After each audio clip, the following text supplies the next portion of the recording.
देख लेते हैं खबरें रफ्तार से। आज सावन का पहला सोमवार है। इस मौके पर शिवालय हर हर महादेव के जयकारे से गूंज रहे हैं। मंदिरों में भी कोरोना गाइडलाइन के तहत सामाजिक दूरी रखते हुए जलाभिषेक किया जा रहा है। कारगिल विजय दिवस आज है। इस मौके पर राष्ट्रपति रामनाथ कोविंद लद्दाख के द्रास में कारगिल युद्ध के दौरान शहीद हुए भारतीय सशस्त्र बलों के जवानों को श्रद्धांजलि देंगे। प्रदेश के 8 जिलों की 15 नगर पालिकाओं के 17 वार्ड्स के लिए मतदान आज शाम 6 बजे तक होगी वोटिंग। रविवार को 22 जिलों की 48 पंचायतों में उपचुनाव में सबसे ज्यादा 92.88% मतदान बाड़मेर जिले की धोरीमन्ना ग्राम पंचायत में हुआ। वहीं बनागौर की बांसी ग्राम पंचायत में सबसे कम 40.18% मतदान हुआ। राजस्थान हाईकोर्ट में रॉबर्ट वाड्रा से जुड़े मनी लॉन्ड्रिंग मामले की सुनवाई होगी। बीकानेर जिले की जमीन की खरीद फरोख्त में हो घोटाले को लेकर ईडी ने रॉबर्ट वाड्रा को गिरफ्तार कर पूछताछ करने की हाईकोर्ट से अनुमति मांग रखी है। दिल्ली वालों के लिए खुशखबरी है। Delhi metro full seating capacity से चलेगी। इसके अलावा सिनेमा हॉल, थिएटर और मल्टीप्लेक्स को 50% क्षमता के साथ काम करने की छूट का ऐलान। आगामी विधानसभा चुनाव को देखते हुए बीजेपी अध्यक्ष जेपी नड्डा गोवा पहुंचे। उन्होंने मंत्रियों और विधायकों के साथ अहम बैठक की। नड्डा ने कहा, आगामी चुनाव में प्रमोद सावंत ही मुख्यमंत्री का चेहरा होंगे। प्रदेश कांग्रेस मुख्यालय में रविवार को विधायकों और पदाधिकारियों की बैठक हुई। इस दौरान प्रदेश प्रभारी अजय माकन और कांग्रेस महासचिव केसी वेणुगोपाल ने अहम मुद्दों पर चर्चा की। बैठक के बाद कांग्रेस प्रदेश प्रभारी अजय माकन ने केंद्र पर जमकर निशाना साधा। कहा, महंगाई और पेगासस जासूसी के खिलाफ कांग्रेस ने आवाज उठाई। सरकार धन संसाधन का दुरुपयोग कर रही है। केंद्रीय मंत्री अर्जुन राम मेघवाल का बीकानेर पहुंचने पर सम्मान किया गया। हाल ही में हुए मोदी कैबिनेट विस्तार में मेघवाल को संस्कृति कार्य मंत्रालय का अतिरिक्त प्रभार दिया गया है। टोंक विधायक सचिन पायलट ने अपने विधानसभा क्षेत्र का दौरा किया। टोंक पहुंचने पर समर्थकों ने उनका जोरदार स्वागत किया। हिमाचल प्रदेश के किन्नौर में भूस्खलन में की चपेट में आने से 9 लोगों की मौत हो गई, जबकि 3 गंभीर रूप से घायल हैं। मृतकों में राजस्थान के 4 पर्यटक शामिल। किन्नौर भूस्खलन हादसे की सूचना मिलते ही पुलिस और प्रशासन की टीमें मौके पर पहुंची। फिलहाल मौके पर राहत और बचाव कार्य जारी। पीएम मोदी ने हिमाचल प्रदेश के किन्नौर भूस्खलन हादसे पर दुख जताया। प्रधानमंत्री ने कहा, दुर्घटना में घायल हुए लोगों के इलाज की पूरी व्यवस्था की जा रही है। किन्नौर हादसे पर सीएम गहलोत ने ट्वीट कर दुख जताया। ट्वीट में उन्होंने लिखा, हिमाचल प्रदेश में किन्नौर की सांगल घाटी में एक पुल गिरने से कई लोगों की जान चली गई। ये जानकर दुख हुआ।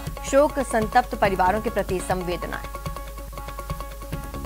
आरसी अध्यक्ष वैभव गहलोत रविवार को उदयपुर से ब्यावर जाते वक्त कुछ देर के लिए राजसमंद में रुके, जहां उन्होंने राजसमंद झील में प्रस्तावित वाटर स्पोर्ट्स गतिविधियों का अवलोकन किया।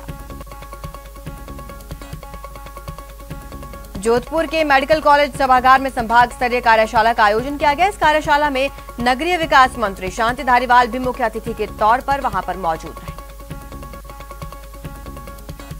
एलएसी पर चीनी सेना की तैयारियों को देखते हुए भारतीय सेना ने ईस्टर्न लद्दाख एरिया में 15,000 नए सैनिकों को तैनात कर दिया है। प्रतापगढ़ पुलिस ने कार्रवाई करते हुए घर से चोरी के आरोप में पहले से चोरी के मामले में जेल में बंद आरोपियों को न्यायालय के आदेश पर गिरफ्तार किया। आरोपियों की निशानदेही पर चोरी का माल बरामद किया। जयपुर में करीब 2,53,00,000 रुपए की धोखाधड़ी करने के मामले में पुलिस ने 2 आरोपियों को गिरफ्तार किया। उनके पास से 7 लाख रुपए बरामद। भरतपुर शहर में देर रात रफ्तार का कहर देखने को मिला। जिला कलेक्ट्रेट कार्यालय के सामने तेज रफ्तार से आ रहे 3 लोग स्पीड ब्रेकर से उछलकर गिर गए, जिन्हें आसपास मौजूद लोगों ने अस्पताल पहुंचाया। जोधपुर के फलौदी में आपसी कहासुनी के बीच गोली चलने से एक युवक की मौके पर ही मौत। पुलिस ने मौत के बाद एक व्यक्ति को हिरासत में लिया। सीकर के भडाढ़र गांव 12 साल के मासूम के पत्थर से सिर कुचलकर हत्या कर दी गई। मासूम 3 दिन से लापता था। मासूम का शव गांव के ही पुरानी हवेली में पत्थर के नीचे दबा मिला। जोधपुर में जमीन विवाद में एक ही परिवार के 3 सदस्यों पर जानलेवा हमला हुआ, जिसमें बुजुर्ग महिला सहित 3 लोग घायल। भरतपुर एसीबी ने घूसखोरी पर बड़ी कार्रवाई की। उत्तर प्रदेश के दरोगा को ट्रैप किया। दहेज के मामले में दरोगा 30,000 की रिश्वत ले रहा था। उदयपुर में जीएसटी चोरी का बड़ा मामला सामने आया। सेंट्रल जीएसटी की टीम ने 8 करोड़ से ज्यादा की टैक्स चोरी का खुलासा किया। जानकारी के मुताबिक कबाड़ की आड़ में टैक्स चोरी की जा रही थी। जयपुर में कोटपुतली के शाहपुरा थाना पुलिस ने करीब 4.55 ग्राम स्मैक के 2 तस्करों को गिरफ्तार किया। साथ ही अवैध परिवहन में इस्तेमाल कार को भी जब्त किया।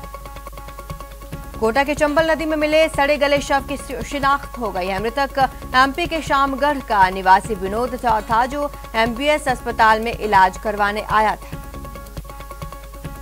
राजसमंद की भीम थाना पुलिस ने नाबालिग से रेप के आरोपी को गिरफ्तार कर लिया। पुलिस आरोपी को कल कोर्ट में पेश कर रही है। 27 दिन पहले आरोपी ने रेप की वारदात को अंजाम दिया था।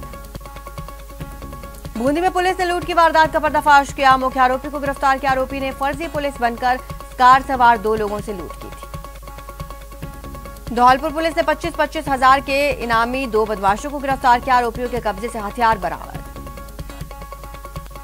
श्रीगंगानगर में पुलिस ने महिला से पर्स और मोबाइल छीनने के आरोपी को किया गिरफ्तार। आरोपी के खिलाफ करीब 1 दर्जन मुकदमे दर्ज। भरतपुर की बयाना थाना पुलिस ने 1 हफ्ता पहले हुए चोरी की वारदात का किया खुलासा। 2 चोरों को किया सामान के साथ गिरफ्तार।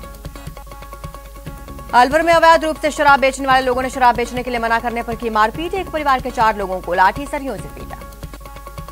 धौलपुर में पुलिस ने आगरा के चिकित्सक उमाकांत गुप्ता के अपहरण के मामले में बड़ी कामयाबी हासिल की। वारदात में शामिल रहे 25-25 हजार के इनामी 2 बदमाश गिरफ्तार। सिरोही के स्वरूपगंज थाना क्षेत्र में एक शातिर चोर ने घर के बाहर खड़ी विद्युत कर्मचारी की बाइक को चुरा लिया। पूरी वारदात सीसीटीवी में कैद।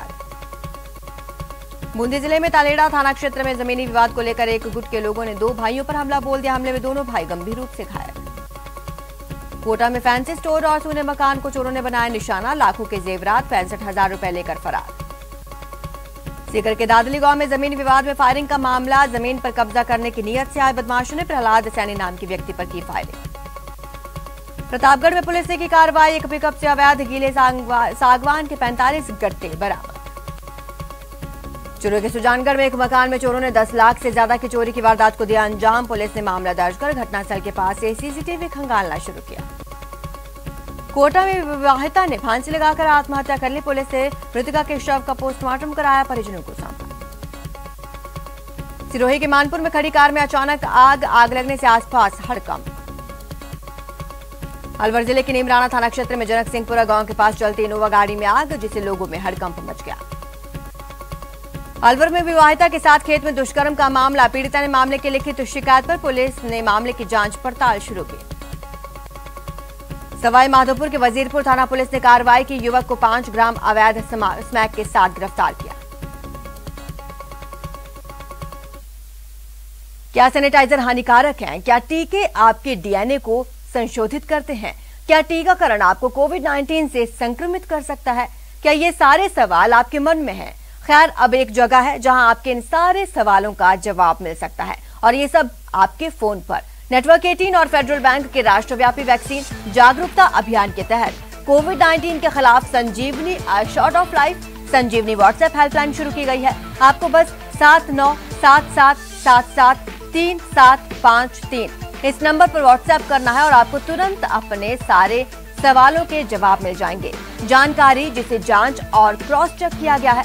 तो आगे बढ़ें और कोविड-19 पर अपनी जानकारी हासिल करें। संख्या है 7977773753। ब्रेक के बाद आपका स्वागत है। चलिए खबरों का रुख कर लेते हैं। श्रीगंगानगर में तीनों कृषि कानूनों के विरोध में किसान मजदूर समिति ने प्रदर्शन किया। इस दौरान किसानों ने भाजपा के पूर्व राज्य मंत्री सुरेंद्र पाल सिंह टीटी के आवास को घेरने की कोशिश की।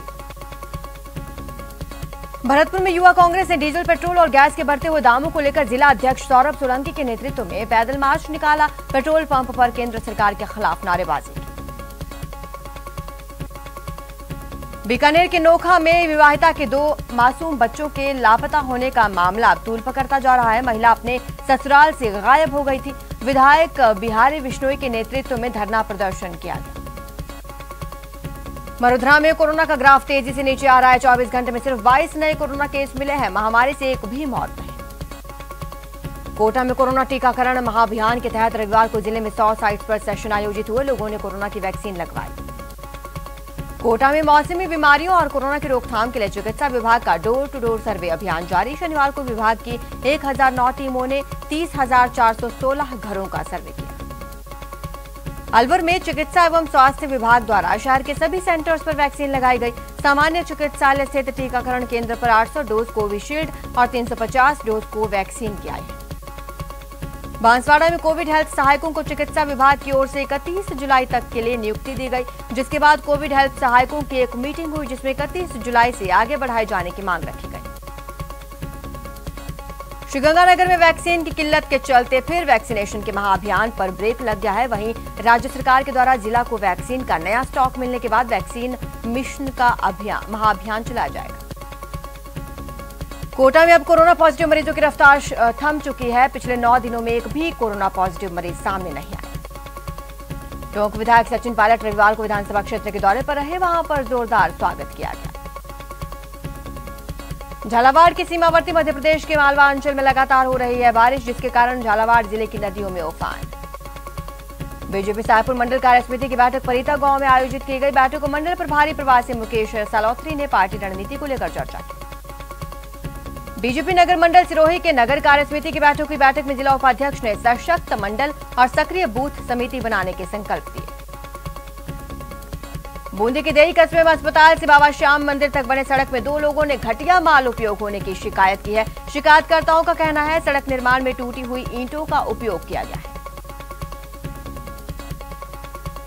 चूरू के सालासर की बालाजी सेवा सदन में Indian federation of working journalist का संभाग स्तरीय सम्मेलन आयोजित हुआ, जिसमें अनेक जिलों के पत्रकारों ने शिरकत करते हुए पत्रकारिता के क्षेत्र में आ रही समस्याओं के बारे में मंथन किया। भरतपुर के रीको क्षेत्र में गायत्री परिवार और औद्योगिक संगठन की ओर से पौधारोपण कार्यक्रम किया गया। कार्यक्रम में चिकित्सा एवं स्वास्थ्य राज्य मंत्री डॉक्टर सुभाष गर्ग मौजूद रहे। सवाईमाधोपुर जिले के गंगापुर सिटी में विशाल कन्हैया दंगल का आयोजन किया गया। प्रदेश में रविवार को सबसे गर्म जिला श्रीगंगानगर रहा, जहां दिन का अधिकतम तापमान 41 डिग्री सेल्सियस दर्ज किया गया। श्रीगंगानगर के पार्षद योगराज बुड़ाकिया की गुमशुदगी के पोस्टर इन दिनों क्षेत्र में चर्चा का विषय है। पोस्टर लगाने वाले एडवोकेट का कहना है योगराज बुड़ाकिया पार्षद बनने के बाद से लोगों से मिले ही नहीं।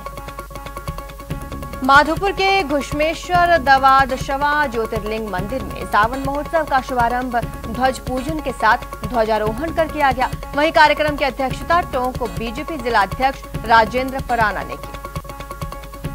सवाईमाधोपुर में बरसात की मनोकामना को लेकर घास भैरू की सवारी निकाली गई। आलनपुर के छाबड़ी चौक में घास भैरू का विधिवत रूप से पूजन किया। चूरू के सुजानगढ़ के सालासर में IFWJ का संभाग स्तरीय सम्मेलन का आयोजन हुआ, जिसमें जिले के पत्रकारों ने शिरकत की। श्रीगंगानगर में बीजेपी की ओर से विभिन्न नगर और देहात मंडल कार्यकारिणी की बैठक हुई। बीजेपी जिलाध्यक्ष आत्माराम तरड़ सहित अन्य पदाधिकारी मौजूद रहे। सवाईमाधोपुर के गोपाल मंदिर में गुरु पूर्णिमा महोत्सव के समापन पर भजन संध्या का आयोजन किया गया। सवाईमाधोपुर में एक मकान में कोबरा सांप घुस जाने से हड़कंप। ब्लैक कोबरा सांप को देखकर परिवार पूरी तरह से दहशत में आ गया। डूंगरपुर में स्मॉल स्टाफ फाउंडेशन की ओर से युवा संवाद कार्यक्रम आयोजित। कार्यक्रम में डूंगरपुर सहित बांसवाड़ा और उदयपुर जिले के युवाओं ने भाग लिया। कोटा में टीम जीवनदाता के सदस्य नितिन मेहता ने SDP डोनेट कर मिसाल कायम की। नितिन ने MBS हॉस्पिटल में भर्ती बूंदी निवासी विशाल को SDP डोनेट की। डूंगरपुर में अनाथ बच्चों को बाल अधिकारिता विभाग के माध्यम से संचालित राजकीय शिशु गृह नया जीवन दे रहा है। राजकीय शिशु गृह से अब तक 36 बच्चों को विधिक प्रक्रिया पूर्ण कर गोद दिया गया। राजसमंद जिले के भीम विधायक सुदर्शन सिंह रावत ने सम्राट पृथ्वीराज चौहान राजकीय महाविद्यालय में विज्ञान भवन का शिलान्यास किया। कोटा में द सेवियर्स फाउंडेशन के तहत हर रविवार को 30 मिनट मलेरिया डेंगू और अभियान के तहत दीनदयाल उपाध्याय नगर में गड्ढों और नालियों में ऑयल और केरोसिन का छिड़काव किया गया।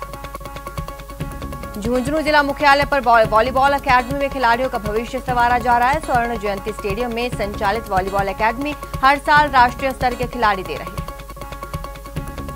भरतपुर के रीको क्षेत्र में गायत्री परिवार और औद्योगिक संगठन की ओर से पौधारोपण कार्यक्रम का आयोजन हुआ। कार्यक्रम में चिकित्सा एवं स्वास्थ्य राज्य मंत्री डॉक्टर सुभाष गर्ग ने पौधारोपण किया। बीकानेर के खाजूवाला क्षेत्र में पर्यावरण की सुरक्षा को लेकर BSF की 11वीं वाहिनी की ओर से पौधारोपण कार्यक्रम का आयोजन किया गया।